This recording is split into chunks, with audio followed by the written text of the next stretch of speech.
Are you tired of weight loss products filled with artificial ingredients and empty promises? Discover the power of nature with Pure Revive, the ultimate solution for healthy weight loss. Check out the link in the video description now to start your journey with Pure Revive. Shocking new allegations have been made against Oren and Alon Alexander, the twin millionaire real estate brokers who have been accused of raping a woman at a Hamptons castle and an 18-year-old girl they drugged at a club. According to an anonymous insider, Oren Alexander would allegedly take drugs with him to parties and give them to women, despite not using them himself. The twins, 36, were accused in a lawsuit of raping a woman together in 2012 at Sir Ivan Wilzig's castle in the Hamptons, where extravagant sex parties that rival the stuff of Eyes Wide Shut were allegedly held. The insider told Page 6 that the brothers were fixtures of the bashes, seeing them there in 2011, 2012, and 2013.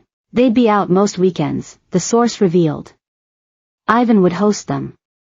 They had a room upstairs and would live there. At these parties, a source alleges that Oren would carry drugs with him to attract women. Oren had cocaine with him and would tell people they didn't do it, but they would carry it around for the girls, the told Page 6. Oren and his twin, Alon, have been accused of assaulting two women in separate attacks in 2010 and 2012. The victims say the brothers took it in turns to rape them, causing physical injury, severe psychological trauma, emotional injuries. One of the complaints, filed just as a New York state law eliminating the civil statute of limitations for sexual assault lawsuits was set to expire, alleged that the brothers had engaged in a similar pattern of schemes.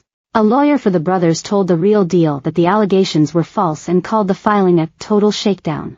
Both of the women are being represented by Torgon Cooper Aaron and filed their separate lawsuits on the same day, March 8. The first victim, Rebecca Mandel, claims she met Oren and Alon in 2009 at a now-closed New York club, SL, when she was 18 years old. She said she continued to run into the twins out in the city at parties and clubs. Then, in September 2010, she said she bumped into them at SL and Alon intentionally drugged plaintiff's drink with an unknown substance, resulting in significant impairment to her physical and mental being. The suit claims that they then took Mandel back to their apartment, telling her there was a party there, which there was not. It reads, moments after entering the apartment, Mandel was sexually abused, assaulted, pinned, groped, harassed, battered, and fondled by defendants. Alon held plaintiff down, while Oren vaginally penetrated her. Defendants would then switch positions, repeatedly raping Mandel.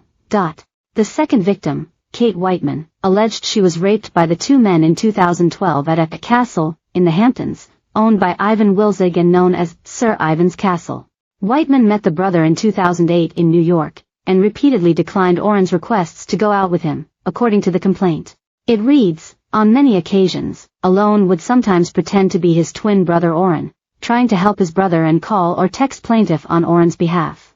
Then on a trip to the Hamptons for Memorial Weekend, she says Alon grabbed her as she was leaving a nightclub and forced her into a waiting SUV with Oren. She said she was driven to Sir Ivan's castle where she was prevented from running away by a security guard, had her phone taken away and was forced to strip. They then took her to a large bedroom where she was sexually assaulted, abused, raped, pinned, groped, harassed, battered, and fondled by defendants Alon and Oren, according to the complaint. Ferraro told DailyMail.com.